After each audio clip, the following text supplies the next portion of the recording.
फिर उसके बाद अंग्रेजों ने एक दूसरा फैसला किया कि हिंदुस्तानी व्यापारी जो माल पैदा करते हैं उस पे कर देंगे, और फिर उस माल की जब बिक्री होगी बाजार में तो उस पर भी कर लगा दो।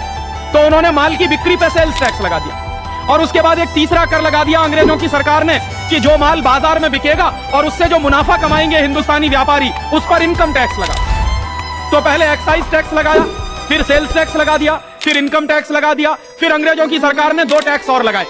एक टैक्स उन्होंने लगाया टोल टैक्स। हिंदुस्तान के व्यापारी अपने माल को एक गांव से दूसरे गांव में ले जाते हैं तो जगह जगह जो टोल टैक्स देना पड़ता है वो अंग्रेजों के जमाने का लगाया। और टोल टैक्स के बाद उन्होंने एक टैक्स और लगा दिया, ऑक्ट्रॉय का टैक्स। ये 5 टैक्स उन्होंने हिंदुस्तानी व्यापारियों पर लगा दिए। क्यों लगाए अंग्रेजों की सरकार ने?